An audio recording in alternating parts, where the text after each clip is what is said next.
Welcome to the Dakota Live podcast.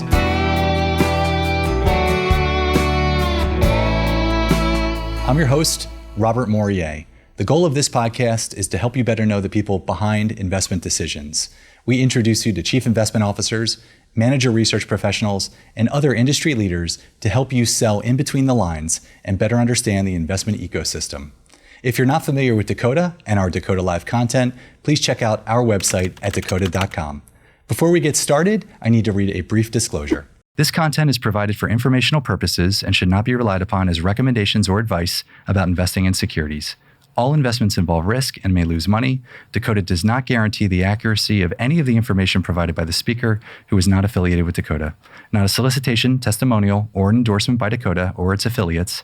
Nothing herein is intended to indicate approval, support, or recommendation of the investment advisor or its supervised persons by Dakota. Today's episode is brought to you by Dakota Marketplace. Are you tired of constantly jumping between multiple databases and channels to find the right investment opportunities?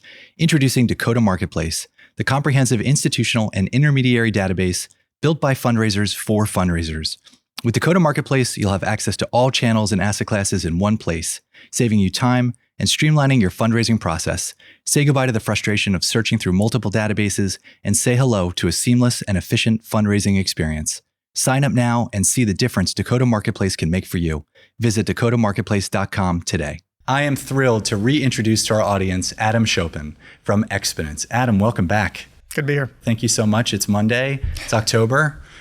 It's official. You're back. This is your third time on the desk, second time on the podcast. Do I get a watch? You don't get a watch, but you do get a lot of thanks and smiles throughout. So I really appreciate you being here. You are an assistant portfolio manager for multi-manager strategies at Xponance, based here in Philadelphia. You are also based in Philadelphia, so thanks for being here. We have a lot of questions to ask you. Before we do, I am going to read your biography for the audience. Adam Choppin is Vice President and Assistant Portfolio Manager of Multi-Manager Strategies at Xponance. Xponance is a multi-strategy investment firm founded by CEO Tina Biles-Williams. The firm's specialized due diligence techniques and product seeding strategies of capacity-constrained strategies are designed to generate sustainable alpha for their clients. In addition to offering global and non-U.S. equity investment strategies by harnessing the investment edge and focus of proven entrepreneurial or emerging managers in a tested strategic framework, the firm also manages systematic risk, risk-controlled active and passive equity strategies, as well as dedicated fixed income. The firm's expansion into alternative strategies leverages Xponance's long track record of sourcing, supporting, and seeding emerging managers to the private markets through a combination of bespoke capital structures and seeding. As of October 1st, 2024, firm assets have exceeded $20 billion in assets under management. Adam joined the firm in 2013, and he is the assistant portfolio manager for emerging market equity strategies on the multi-manager strategies team.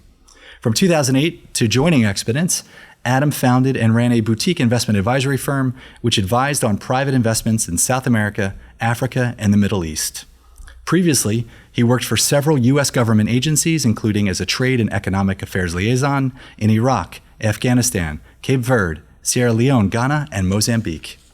In 2008, he organized the first official U.S. government trade mission to Iraq in over 25 years. Adam earned his BA in International Relations from the University of Southern California, USC, his MA in International Economics and Business from Yale University, and a postgraduate diploma in Finance from the London School of Economics. While a student at USC, Adam also read in Latin American economics and politics at the University of São Paulo. He speaks Portuguese and Spanish and is also chairman of the board of the Association of Professional Fund Investors. Finally, and most importantly, Adam calls Philadelphia home, where he lives with his wife and his two daughters.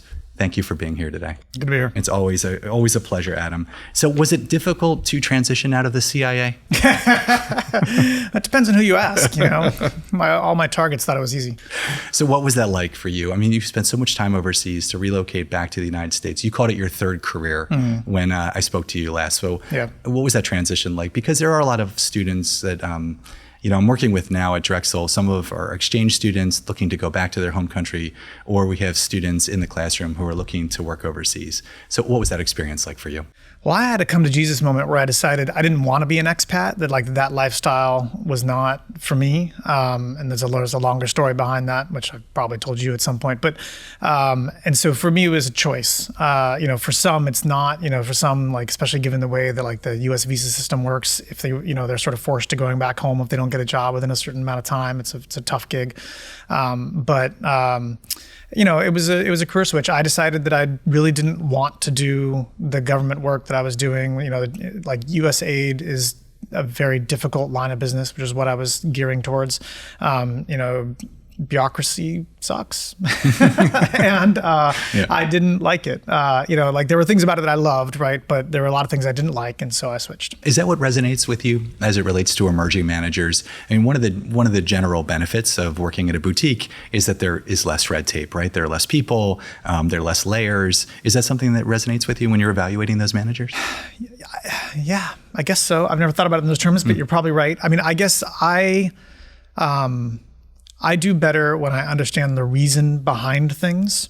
And sometimes the reason in a bureaucracy is because that's what we've decided to do once in the past without it being logical for the future. And so when you have less layers, you can always hopefully understand the reason better.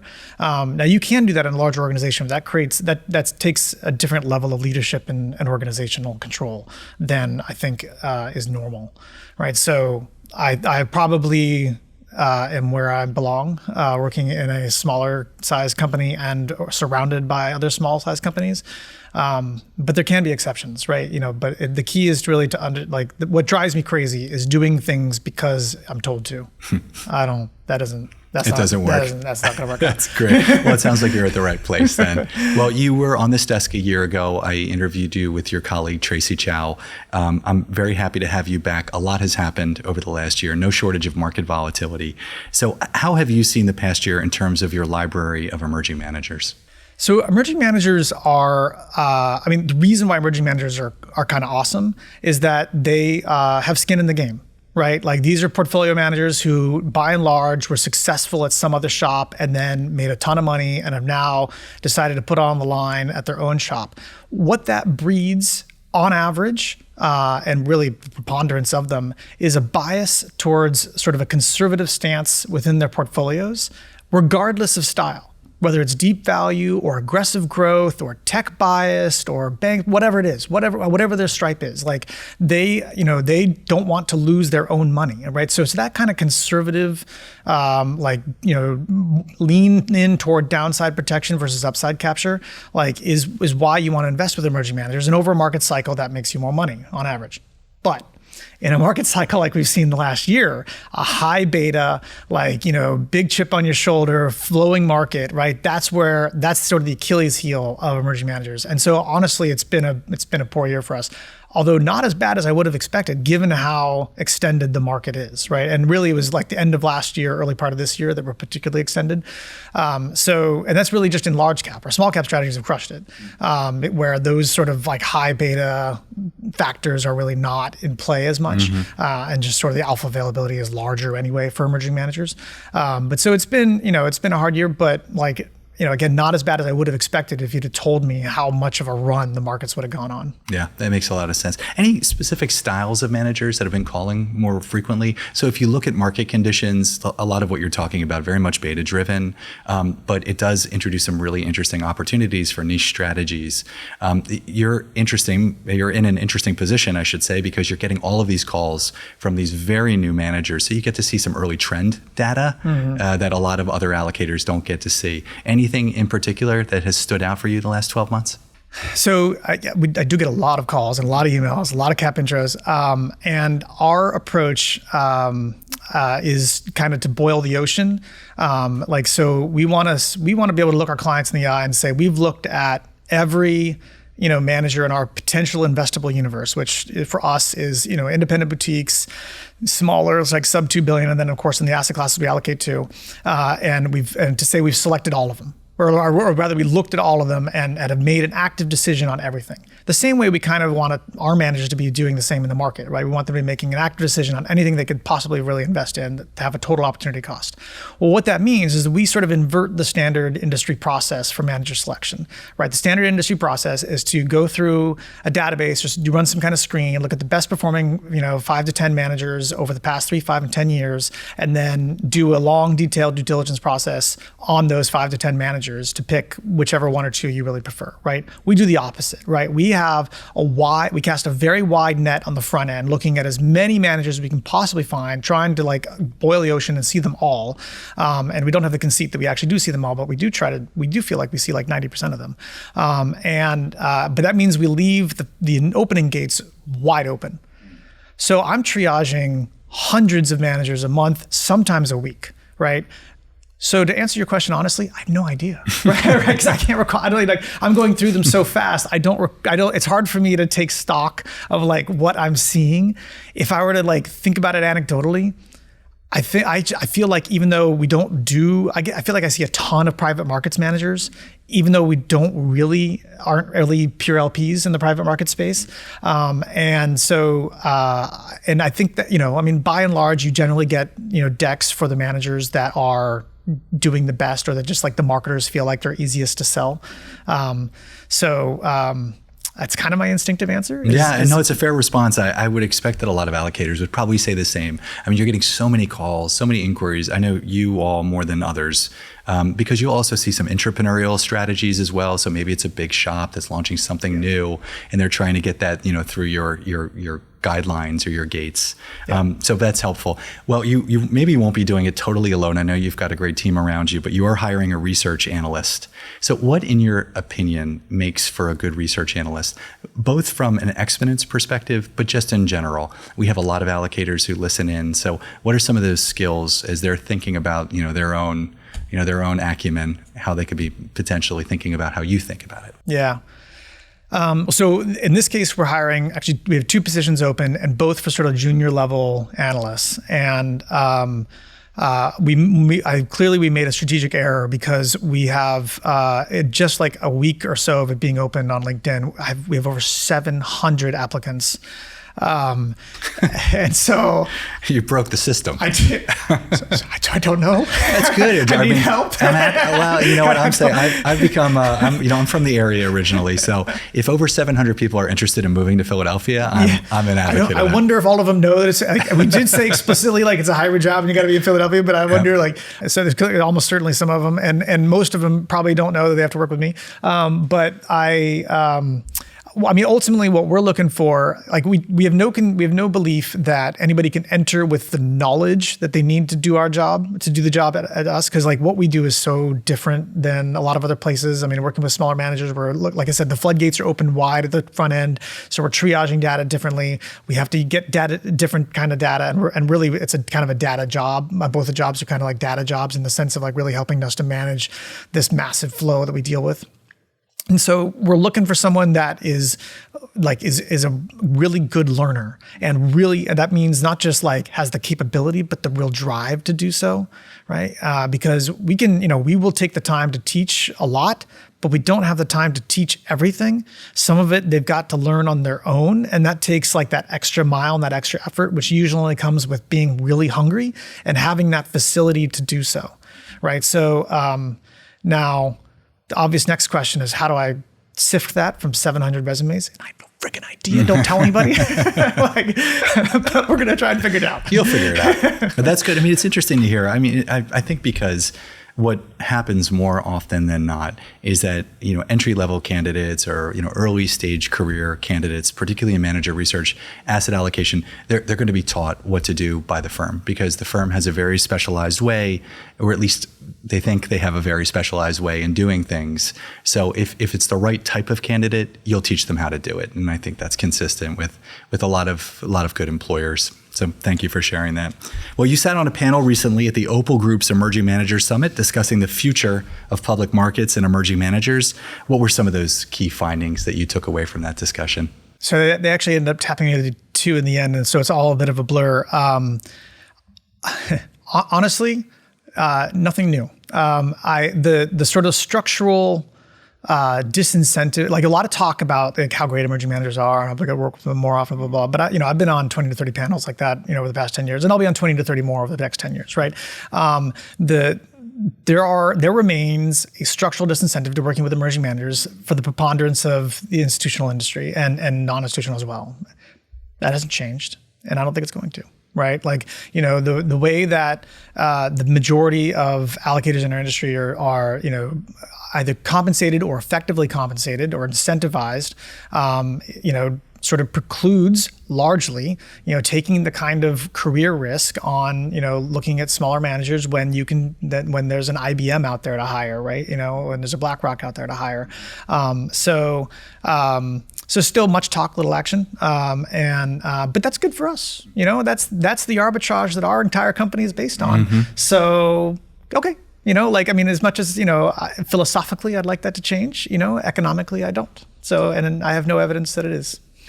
One thing that hasn't changed is the way that asset managers will market, or I should say even allocators will market the fact that they do emerging manager selection and research. Mm-hmm. So how do you find that amongst your peers, like kind of that line in the sand when it goes from marketing to practice, like talk to action, as you've said? Just look at who they're allocating to. Mm-hmm. You can talk a lot. Look, managers I talk to, the story has not changed. It is still just as hard to get a meeting with a top flight consultant as it has been for a long time.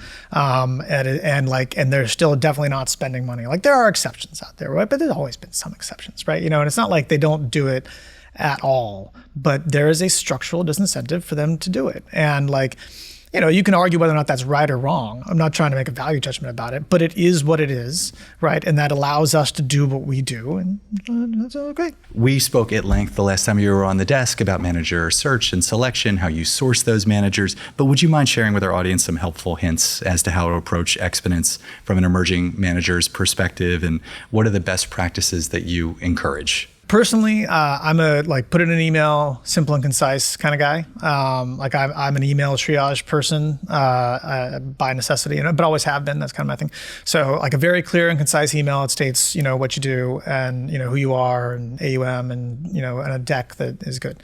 I would say though that what most managers miss and that can do a better job on average, right, is put yourself in the shoes of an allocator, right, who has, where on average it's a 1 to 2 year sort of research process or sales timeline, if you will, whichever way you want to think about it.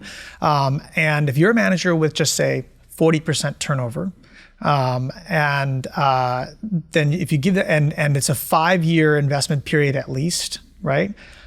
Why is your current portfolio of any useful information at all? Right? Unless it's representative of your future portfolio, right? What I care about is what you are going to do through the life cycle of me investing with you, not what you're doing today and yesterday, right? Unless today and yesterday are really emblematic of what you're definitely probably going to do in the future, right? So where managers, I think, spend too much time is talking about the individual positions and how, blah, blah, blah. I want to understand their decision making that got them to those individual positions. And I want to understand their research process that is going to yield next year's positions, right? What is the breadth of what they research? And what they don't research and make those lines clearer. That's where a lot of managers sort of fall down. And for some, it's because they just don't communicate it well. And that's fine. I will, if there's enough there, I will suss that out of them in time. But for a lot, it's because they don't know the answer either.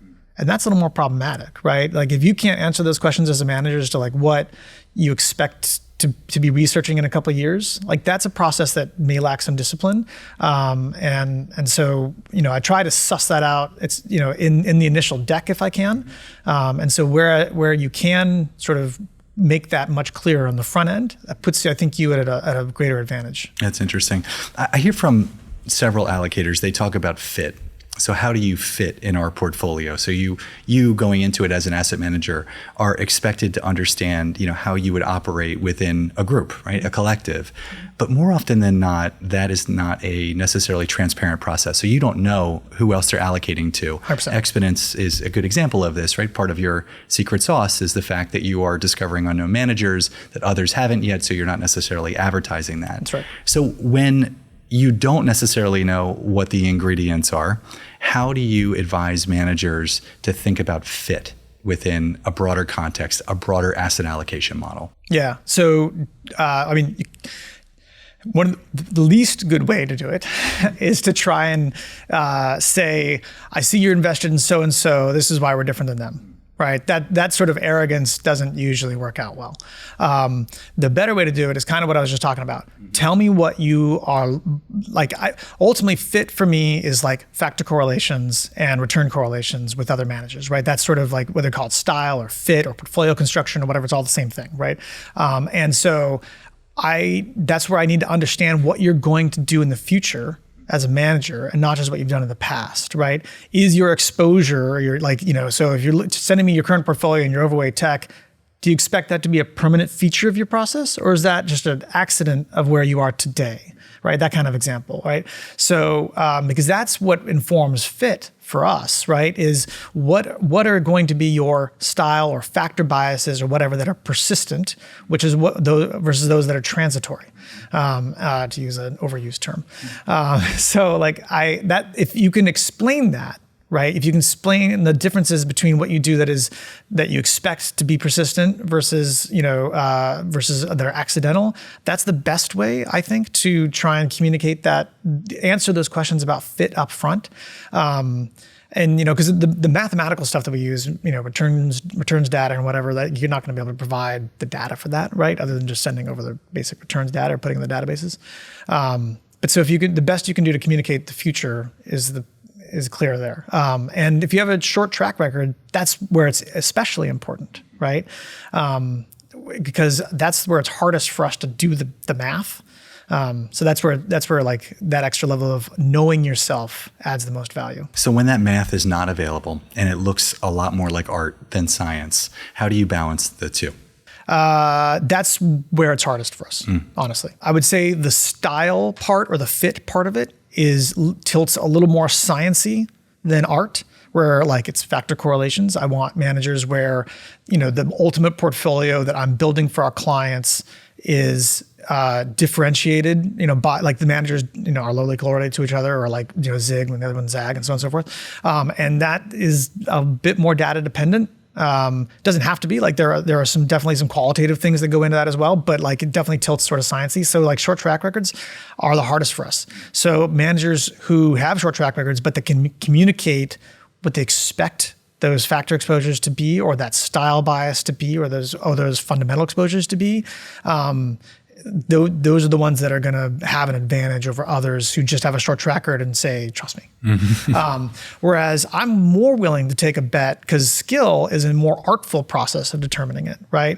And I'm more willing to take a bet on a manager where even the returns haven't been good, but I think I've identified some skill there if I can understand how I can use them in a portfolio reliably. Makes a lot of sense. Thank you for sharing that. Talking a little bit about allocations and current market views, which I know you could probably stay with us for the rest of the morning and talk about some of these topics. But the last time we spoke, you were in support of a global emerging market ex-China allocation, given the size of the market, I believe you said, and effectively deserving of its own separate allocation. Is that still the case, given all of the activity that's gone on in China in the last year? And how does it look in terms of investment opportunities? Yes, structurally, yes. Although my appetite for like what weight I would put into China only is probably a little bit diminished. But structurally, yes. Like if a client came to us today and said, we want to do emerging markets, what do we do about China? Right, which is kind of the base question. What I would say is we give the managers an EMX, or we give the whole mandate an EMX China benchmark, but we allow our managers to have a big chunk of exposure in China if they want it, right? If they want to make that sort of like out of benchmark bet, that's okay, right? It's not like China is the deepest market on the planet in terms of investable companies for a boutique manager, right? Because of the liquidity and all this stuff. So don't tell me there's never like 5 or 10, 20 companies there worth owning, right? That's just BS. Do I want to be forced into a position to own them at all times? I mean, the run over the past couple of years tells you that's definitely not true, right? So I'm not a buyer of this recent pop in the markets. Does it look less bad? Yes. Does it look good? No. But I think that because ultimately what we saw and what you look for in order to see if it's a buyer is who's buying, right? I've yet to see the locals really buying. It's been mostly driven by foreigners. Like if you watch the daily flows and you see like the ADR outrunning the local ordinary, or you see the ETF outrunning the local index on a daily basis, right? That tells you who's buying and who's not, right? When you start seeing the opposite and you start seeing the locals buying and the foreigners following, that's more of a market to pay attention to. But then you still want to understand why. But I've yet to see that in China yet. Mind the buyer. I like that. That's interesting. It's funny as you were describing that approach. It reminded me of when I started my career, when allocators were looking at EFA managers and they were allowing them to go into emerging markets up to 15%, 20, 25% before the ACWI ex-US really took over. So it sounds like a similar philosophy in terms of allowing your emerging market manager to take advantage of those opportunities in China, but maybe not bet the farm. Yeah, and we did this, and same with our developed markets. I mean, there's a lot of shadow China exposure. We have like developed market only managers who have like 20% of exposure effectively in China because like Hong Kong is still in the developed market index. And then they have like some other, exceptions, or like, Naspers, or Process rather, like there's a number, and then of course like all the luxury good companies are high beta to China, as we saw from the pops of the past couple of weeks, like LVMH and Diageo and whatever started running as soon as like China announced their like stimulus, so there's a lot of shadow China exposure you can get through developed markets. And then, managers want to make that bet. That's fine. They just got to live and die by their own sword. Right. And they'll be evaluated for it. And never forgotten. You have a very robust repository of information on managers' behavior. Yeah, and an elephant memory too. That's right. Well, Xponance is always wonderful about publishing their insights. You, Tom Quinn, Tina, and the rest of the team, I always enjoy reading them.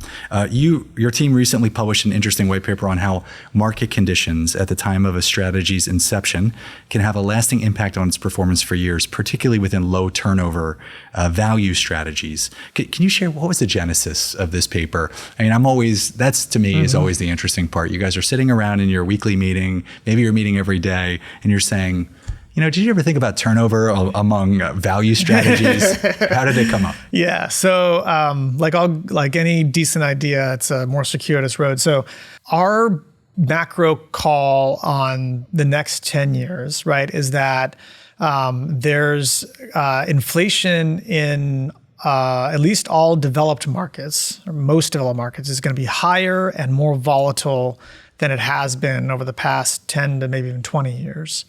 So what does that mean? Right? And there's lots of reasons why. We can get into that if you care. But if you accept that, right, and a lot of people do, then what does that mean? So that means that rates will also be more volatile. Right, I think we could be in for a period where we have never had in in the last 20, 30 years, we haven't had a 5-year period where rates went 2 different directions. What if that happens in the future? Right, what does that mean for the way that markets will behave when there are surprise rate moves by the Fed or the ECB or the BOJ and these things like that? So that we believe that is not only possible but probable. If true, then that we're in for a market with higher vol than the super low vol market that we saw, especially in the United States, but even in developed international markets over the past 10 years. So what does that mean, right? That means that so then the question was, well, what about, who takes advantage of volatility in long-only managers, right? Is it high turnover managers or is it low turnover managers? And we didn't know the answer to that. So that was the question. Right. And so we decided to look at the sort of the difference between high turnover and low turnover managers, which we had to pick a number in the paper, and the paper goes through it. So I think we used 75% just because that was what divided the universe in half when we had the universe of data. And to see sort of what how that behavior, how that sort of like way that managers build a portfolio behavior, which is often a given, kind of like a style bias and is persistent over time, will change the outcomes for different kinds of managers. And value is the most relevant for this, but the same could be true for growth, right? Like definitely like growth managers can fall into the same sort of like low turnover strategy and get stuck in vintages. We think it's a little less common, but it's totally possible. And that was the question. And we and the interesting was the research I thought was really interesting, really well done. I didn't do it, so I can say that. But I think it's one of our more interesting papers that we've done in a long time. What do you think allocators should take away from it? Specifically, can you provide examples or thoughts around successful diversification between high and low turnover managers? So first of all, I think that you got to think about them as being two different kind of styles of, and this is something we've barely done ourselves, right? So this is kind of our own sort of come to Jesus moment. Like we've maybe accidentally thought about managers as being different in this way, but not necessarily deliberately. And so I think there's a good reason to think about it quite deliberately. We don't know necessarily what the outcomes are for our own portfolios. Like the most obvious is that you pair like a low turnover value manager with a high turnover value manager, depending on the environment. Or, because the marker for when a low turnover value manager works, it has to do with valuation dispersions in the market. And so like paying attention to where that is in terms of making a decision to allocate to a low turnover versus a high turnover manager would be the obvious answer there. Just be aware of it as a factor, I guess would be the advice. And don't ignore, and this is particularly hard because like it's managers, on average, in my experience, oversell low turnover as if it's like that turnover is a bad thing. Why do you think that is? I think it's an RIA mindset, like because like there's if you turn over more than 100%, like you actually will hit more higher taxes, right? So there's a material reason for that to have that bias.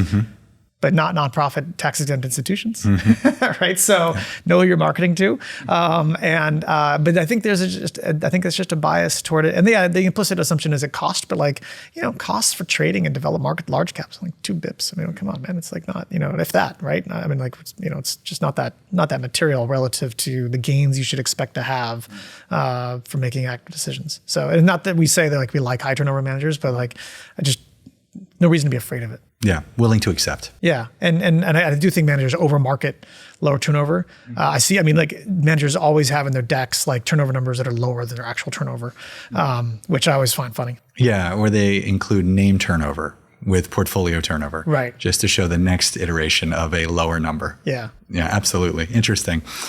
You also recently published your views on how key geopolitical and political phase shifts, those underlying unfolding events, are going to affect the macro environment and ultimately risk asset returns. So again, thinking about how asset owners should evaluate these events, specifically around liquidity management, something I don't think gets talked about quite enough, particularly as we're having this wave of assets going into private credit and private equity. So for investors over the next few years, can you talk a little bit about liquidity management in the context of this paper? Yeah. Liquidity has value. It didn't for a long time, but it will. So think about it as having value. Like for a lot of allocators, having illiquid assets helps solve a job problem, right? Because you make less decisions in your portfolio, or you have the opportunity to make less decisions in your portfolio. So that makes your job simpler. But that also takes away an important arrow in your quiver of being an allocator, of being able to make decisions when markets, to change your asset allocation when markets are moving in different directions. And going back to what I said about the higher, more inflation volatility and more interest rate volatility, introducing more volatility in the markets, the way you respond to more volatility is having more options available to you to invest. I think a lot of allocators would hear what I just said and say, no. What I want to do is I want to increase the Sharpe ratio by having less, NAV strikes in my portfolio so that I can ride out the volatility. But what you're really doing is riding out, like you're smoothing out volatility by smoothing out the number of times you have to make a decision, right? And I don't know, that feels like cheating to me, because all you're really doing is saying that I'm like it's taking your own confidence out. Like you don't have the ability or the process that's structured enough to make lots of decisions. Maybe you should think about just getting better about making those decisions as opposed to taking away your opportunity to make those decisions. You just inspired me to have an episode with a few other allocators to discuss and debate liquidity management. I think that's an interesting view, an interesting topic, and something that definitely is going to be talked about more. You could probably get a panel of like 10 endowment people, and like I would be like the lone dude on the end, be like, no, man, I'm old school. I like liquid markets, but like everybody else would be the other way. You might be the loudest, though. I'm usually the loudest. Not usually the smartest, but I'm usually the loudest. That's funny. Well, you highlighted India and Latin American countries as key beneficiaries of the emerging multipolar order. So what specific factors make those regions stand out? When you think about your experience in emerging markets, how should asset owners be thinking about capturing some of that growth that you believe is going to be coming out of those two regions? Well, so that reference in particular is because they are independent enough to have sort of old school mercantilist trade and economic policies where India is a perfect example of this right now, where they're like, I don't care that you don't want us to buy Russian oil. It's a better deal for us. And their economy and market is doing better for buying Russian oil.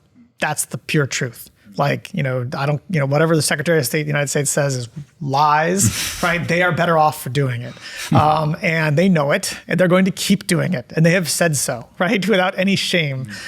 They are the beneficiary of that. That's a perfect example of being a beneficiary of that. Latin America is similar, right? They can sell to China, they can sell to Russia, they can do whatever they will do whatever they want. South Africa is in the same boat. They're in this neutral. It's the old school, non-aligned movement for anybody who took an international relations course somewhere between 1960 and 1995.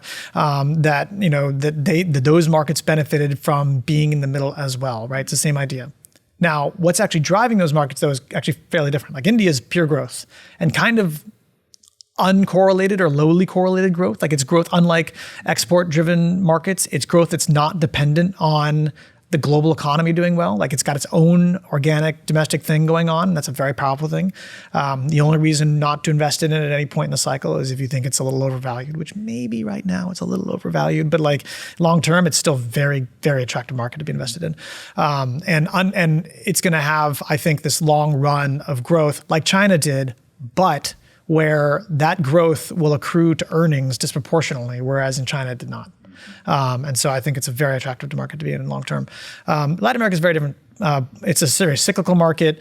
It, I think, is at a reasonably good point now-ish. I think probably Mexico is oversold. Brazil is attractive, but probably not imminently attractive, just given where the sort of the own inflationary pressures are. I think Chile is very attractive. I think Chile is very low. It's a market historically trades at much higher valuations relative to what it is now, both relative to itself and the rest of the world or the rest of the region and everything else, and is really a developed market that happens to be in Latin America. But for different reasons, I think there's different timing stuff there. So when you look at a market like Chile, for example, so think about it from an allocator's perspective. It's not the most liquid market, arguably. Or deep. Yeah. So not a lot of publicly traded companies in that market. Yeah. Some of the larger players dominate either through oligopolies or even monopolies. So how are the best ways to capture an individual country exposure like Chile, in your opinion, from an allocator's perspective? It's hard. It depends on what kind of allocator you are, right? If you're a pension fund that trades some of your own book, like you can do it directly, although you're going to be answering a lot of questions from your trustees. Really, honestly, most institutional allocators don't have the leverage to pull to do that, right? Make sure that you have, the best job you can do is to make sure you have, non-benchmark hugging. Your EM managers are like independent, non-benchmark hugging, and are looking at small markets. Have the ability, they themselves are not so big that they still have the ability to invest meaningfully in smaller markets like a Chile or a Poland, which is another one I'm super bullish on right now. And they, because many are too big to be able to do that, where liquidity is a real constraint. Sort of back of the envelope, we think that somewhere between 2 and 3 billion, depending on the number of names and turnover and whatnot, is sort of the capacity for an emerging market strategy. There's a lot of money in strategies that are way over that. So I think that, and part of that is to be able to be nimble, especially if you're going to take, like I recommended before, sort of an EMX China with an opportunistic China approach and not just be benchmark hugging. Yeah, absolutely. Thank you for sharing that. Let's pivot over to developed markets. That same paper pointed out that Japan's comeback and its industrial sector make it an attractive opportunity in this new geopolitical environment. So beyond Japan, how should investors view developed markets like the US, Europe, particularly as they face, or we all face, some of these macro challenges? So I'll start with Europe first. I don't know yet. We're still figuring Europe out. Our biggest call so far is to lean a little bit more into small cap there. Not as much as we have in the past. Like we had a very robust out of benchmark small cap allocation to all of EFI, but obviously that's a lot of Europe, from 2013 to like 2019, which ended up being loud right in hindsight. But we pulled that off, which also ended up being loud right. And we've just started inching into it recently. Not with as much conviction, honestly, as we did back in 2013, but with a fair amount of conviction. But we're still figuring that out. So I don't have, to me, the picture is not crystal clear yet for the European markets, because you have some places like Spain and Italy that look much better than they have anytime over the past 10 years. Whereas Germany obviously has got some serious economic structural struggles. Their industrial complex dependent upon cheap Russian oil and gas for a lot of what they did, and that's gone or is problematic. So there's some issues there. The United States is a whole different conundrum. To me, it's way overpriced and terrible place to invest, except for all these companies that are printing money like it's going out of style, right? Like you have, this cohort of the fab, pick a number, depending on the week, that I've got like just stupendous cash flow and great profitability, and and they're trading at pretty strong valuations, but like not ridiculous for the amount of profitability and cash flow they have. So what do you do with that, right? And that actually is a real problematic. That's the hardest problem for like a large institutional allocator to solve, because like how much weight are you really going to put in like these large cap stocks without sort of spreading it across the market? Like it's a difficult thing to do, and it's actually particularly hard for emerging managers to do, right? Like who make their money when it's not the largest cap stocks running. Like we've done also some papers on alpha availability, and the market that we've seen where like just the big mega caps run is the hardest for emerging managers to keep up in. And then, as part of what I was saying before, that it's been a slightly underwhelming year for our large cap strategies, both in EFI and in global. We don't think, there's gravity at some point, so we're pretty confident it'll come back around. The full cycle will still do great, but it's tough when it's stretched like that. Yeah, that makes a lot of sense. Thank you for sharing all that. You mentioned alternatives earlier in the conversation. I didn't want to end this part of the discussion without just touching quickly on something that has come up in your views: infrastructure, private credit, which you believe are poised to gain ground relative to private equity specifically. So can you elaborate on how investors can think about that shift, how you are all thinking about that shift as it relates to the alternatives business that's been growing over the last several years? So I think the first thing is to split out these very large buckets, right? In the same way that I have very differentiated views on different parts of public equities. I have very differentiated views in different parts of private equity and private credit. So private equity, the place that's the most competitive and that I think looks the least good is sort of your classic leveraged buyout, debt-laden large manager. Like that stuff is really bid up. Valuations are high for deals. There is no longer any value to discovery in that market. Like 20 years ago, managers could, good GPs could find deals because they had these networks. Well, now everybody's getting 20, 30 looks on every deal, so like the notion of discovery is just hubris. So I think that's a market that, given given the calls we have on inflation volatility and those interest rate volatility and these sorts of things, does not feel as good going forward.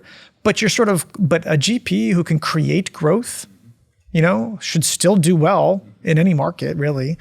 So good GPs who really know how to catalyze growth and growth equity, like those should still make money. As long as you're not way overpaying for it, or you can create the growth that builds into those, grows into valuations.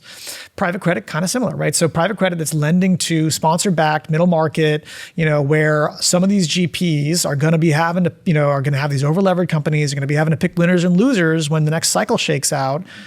I worry about some of those private credit spaces. Those are areas that I would want to avoid, even though I think on average, I don't think like those private credit funds are going to blow up. But what if they only get 5% returns because they have 2 deals out of their 10 that end up coming in at par, below par or whatever, right? So those are areas of private credit that I'm not as excited about, and I would much rather just be in liquid, even if it's treasuries or standard sort of corporate AAAs at 6% or whatever. Like I think that's a better deal. You take liquidity if you're expecting sort of similar-ish returns.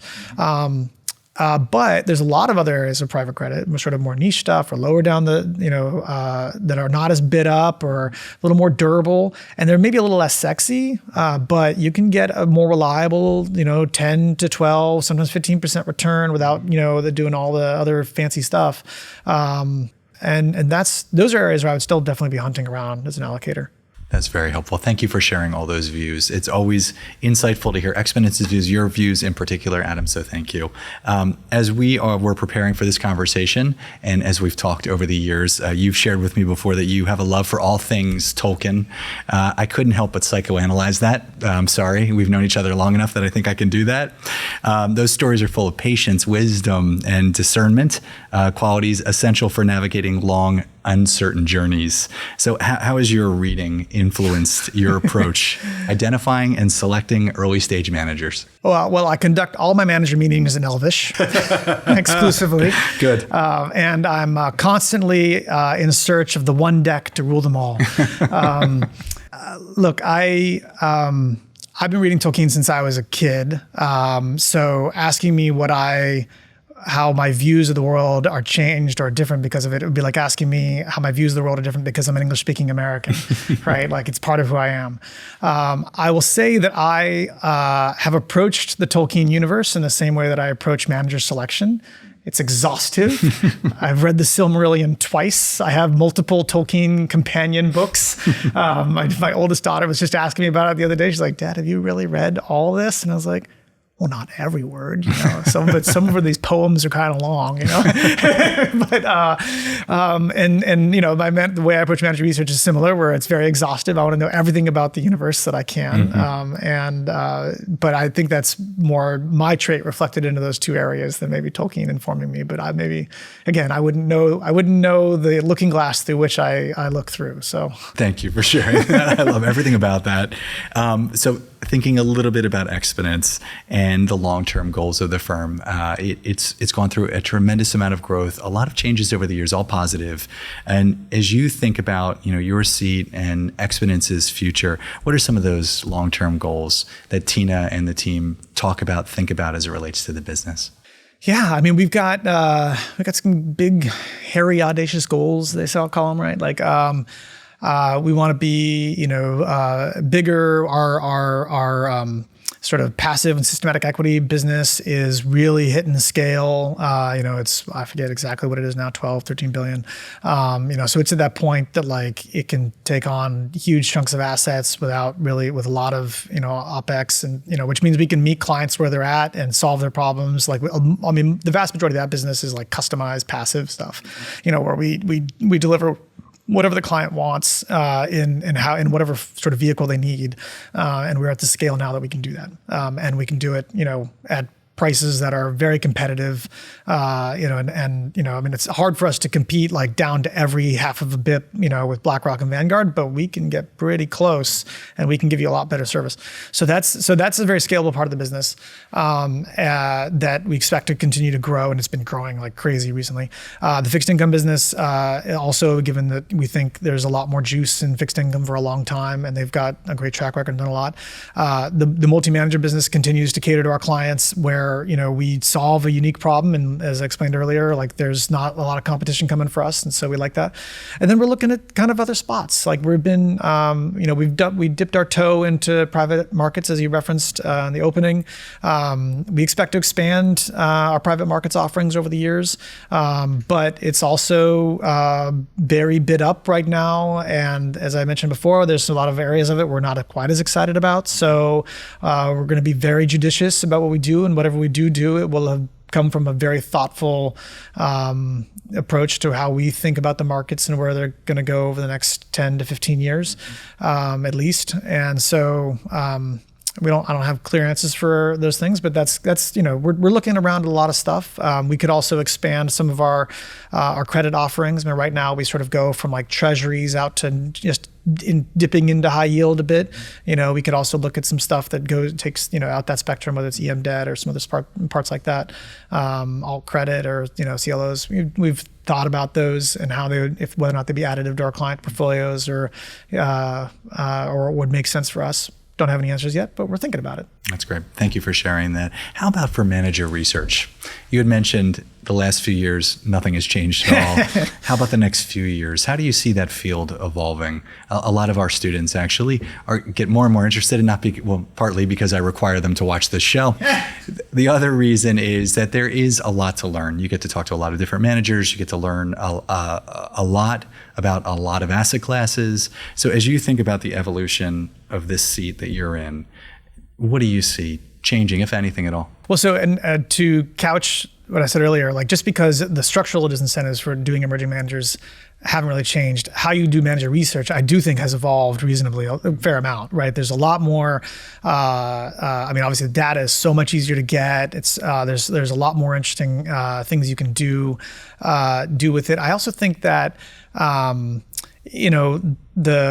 way that sort of people come into the market with their own scars from whatever the previous crisis is, and those change depending on the previous crises, right? And the generations of people, the vintages of PMs change, and so the psychological conditioning they have changes, and so that requires constant sort of monitoring and evolution and understanding like what those are and what are the good kinds of that you want and what are the bad kinds of that you want. Like, do you want, for a long time we wanted risk-averse managers who wouldn't make the same mistakes that were made in 2008, but then a lot of those managers missed out on the big bull market from 2009 to whatever, right? So, and similar, the pandemic had a really interesting period where there were a lot of like no-brainer trades where you're like, these companies aren't going to zero, but they're being priced as going to zero. And so there's a lot of managers who, sort of went out of what looked like a classic style bet to put those kinds of companies in their portfolios. That,